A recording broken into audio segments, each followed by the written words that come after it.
grab a mic. Max, over here to your right.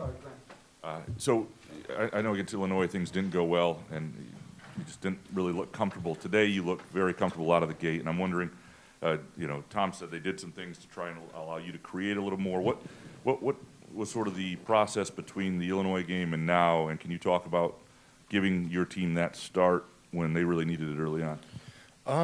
I think I really watched a lot of film between the Illinois-Michigan game, just seeing what I did wrong at Illinois and how I could have put myself in a better position to have a better game. And I think one of the things that I did well, and even the coaches did a great job of, putting me in more ball screen situations, putting the ball in my hands a little bit more, and then me moving off the ball, so just setting random flare screens or pin downs or just moving, keeping myself active, keeping my defender active. So I'm not just standing, I'm always moving, keeping it hard on my defender, and then when I'm moving, sometimes you just magically find the right spot to be in, and then you get opportunities out of that. So I watched a lot of film in between the Illinois and Michigan game and see where I could correct some things. During the game and now later, can you reflect on the waves of players that you sent at Michigan and Michigan seemed to get tired? Well, that was one of the keys to our game, I think, in the pregame especially, was making sure that we could do our best to wear them down. We know we're a great running team, and we know that we can punch it inside a lot, and once we punch it inside, we can get a lot of kickouts. And so one of our main keys was really to wear them down with, Markey running up and down the floor as fast as he can, sprinting into these ball screens to make sure that Dickinson gets a little worn down, and then just in general, the wings, guards pushing the ball in transition, because that's one of our strengths. Second row on the right, Trish. They including Izzo, always say they all count one, but when you see the coach pumping his fists all the time on a defensive stop and hugging, he might have even kissed Markey, and the football coach going crazy, and Denzel almost on the bench. I mean, this one doesn't really just count one, does it? No, this is a huge win for us. This is a big game for us. We knew this wasn't just any ordinary game. We needed this win in the Big Ten schedule, and obviously when you go against Michigan here, it's obviously a big game no matter what, no matter what the circumstances. And so I thought overall we all did a good job. Everybody did their jobs to the best of their abilities, and we came out on top like we planned to. Over on the left, Brendan, please.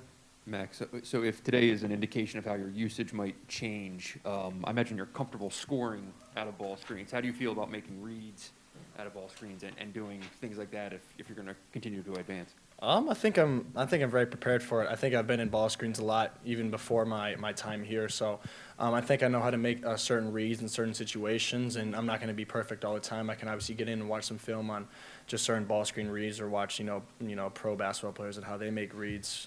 But I think I'm very comfortable in ball screen situations, and as time goes on, as I get put into more and more of them, I'll become much more comfortable and much more relaxed in that situation. Have you been asking for that? Maybe a little bit, yeah. I'd been asking for a little bit of more on the ball, just sort of get me in ball screens, because, teams, when we get into these pin downs, it can get tough sometimes to sort of get open off the ball especially, but when you have the ball in your hands, I think it's a little bit easier to sort of create your own shot. And even if I have the ball, it's not always a shot for me. It's getting a shot for Gabe or Malik or Joey or Tyson or Markey or anybody. So even though, I have the ball in my hands and I'm coming off a ball screen, it's not always a shot for me. I can get other people's open too. Down your left, Jack. Max, you were plus 23 and plus minus, and the two guys you guarded were both minus double digits, but you were on the floor late diving for balls, and it got a little contentious there. You guys weren't talking about AAU stuff, right? No, we weren't.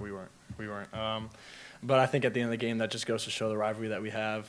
You got a little chippy at the end, but at the end of the day, all that matters is that we won. Anything else for Max? One more down in front, Steven.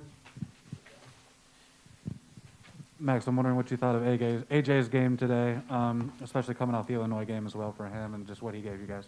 AJ gave us a complete spark. A double-double for him is fantastic. 10 assists, and the turnovers that he had none, I don't think. So, he did a great job today of doing his job as a point guard, especially. He's getting people shots, getting to the basket when we need it, scoring some tough baskets, and getting other people shots like we needed him to. And so he did a great job bouncing back from that Illinois game. I'm sure he prepared really well with coaches, watched his own film, and that sort of thing. So he did a great job.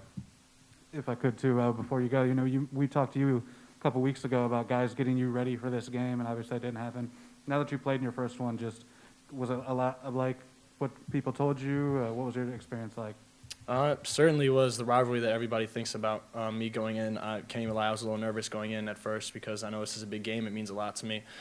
this whole rivalry. So going into it and then now playing a full game, it certainly lived up to the way I thought it was going to be.